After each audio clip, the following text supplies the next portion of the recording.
সরকারি পাট্টা পাওয়া 12টি পরিবারের বের হবার একমাত্র রাস্তাটি ঘেরা দিয়ে আটকে দিল এক পরিবার।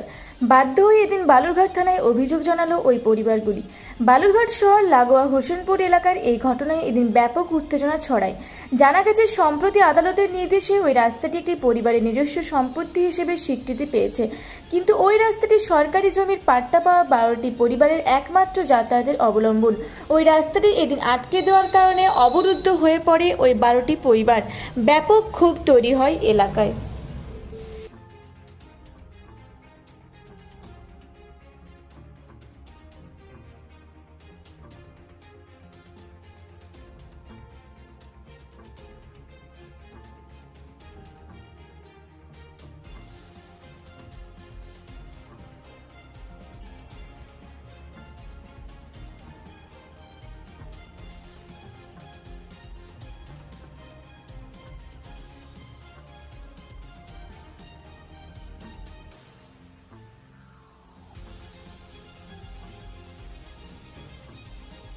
দেখুন, আমাদের এখানে সরকারিভাবে আমাদেরকে জমির পাট্টা দেওয়া হয়। সেখানে আমরা 12টা পরিবার বসবাস করি, প্রায় 40-45 জন লোক।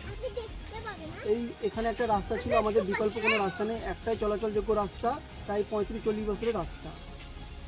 সেই রাস্তাটা দুই পক্ষের একটা ঝামেলা হয়, তখন পঞ্চায়েত সমিতি থেকে তুমি প্রথম থেকে বলতে পারছো বলতে জয়েন্ট সাহেব এবং আমাদের পঞ্চায়েত সমিতির মেম্বাররা এসে এখন দুই পক্ষের একটা মীমাংসা আমাদের কাছে আছে। তারপরে ওরা কোর্টে যাওয়ার পরে আজকে একটা হঠাৎ কি একটা ভুলভাল কোর্টকে ইনফরমেশন দেওয়া আছে, কোনো বিকল্প রাস্তা নাকি আমাদের আছে। তো আপনারা ইনকোয়ারি করুন আমাদের কোথায় বিকল্প কোনো রাস্তা নেই।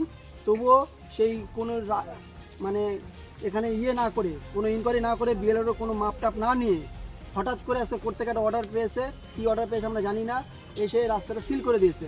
তো আমাদের ছোটো ছোটো বাচ্চা স্কুল প্রাইভেট কোথাও যেতে পারছে না, বাড়িতে ঢুকতে পারছি না। আমরা থানায় গিয়েছিলাম, প্রশাসন এসে স্থানীয় গ্রাম পঞ্চায়েতের উপর দায়িত্ব দিয়ে যায়। এখন কি পরিস্থিতি? এখন আমাদের ইমিডিয়েটলি রাস্তাটা খুলে দেওয়ার ব্যবস্থা করুক গ্রাম পঞ্চায়েত তরফ থেকে বা প্রশাসনের তরফ থেকে। আমরা সবাই বাইরে দাঁড়িয়ে আছি। আপনারা কি চাচ্ছেন এই মুহূর্তে? আমরা ইমিডিয়েটলি একটা সুরাহা হোক। এবং রাস্তা নেই, দীর্ঘ 30 বছরের রাস্তা।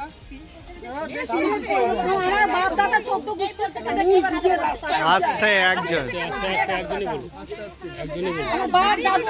আস্তে আমাদের হচ্ছে দেওয়া হয়, সেই পরিপ্রেক্ষিতে এই রাস্তাটা আমাদের বিএলও সাহেব থেকে এসে ডিমার্কেশন করে দেওয়া হয় এই রাস্তাটা ব্যবহারের জন্য, এবং সেটা আপোষনামা হয় বিপক্ষ নিয়ে সেই সবক করা হয়।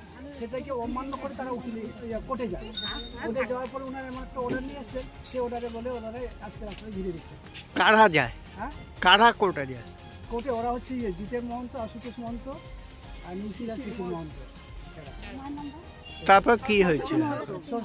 সকাল থেকে সবাই আমরা দাঁড়িয়ে আছি, যেতে পারছি না বাইরে, সব রাস্তা আটকানো রয়েছে। আমরা বাইরে যেভাবে ছিলাম সেভাবে পড়ে আছি। এখন ঘরে আমরা পুলিশের কাছে গিয়েছিলাম থানায়, পড়ে গেছেন। এখন আমাদের দক্ষিণ দিনাজপুর থেকে বিদ্যুৎ কুমার মাহাতোর রিপোর্ট, রূপসী বাংলা মিডিয়া।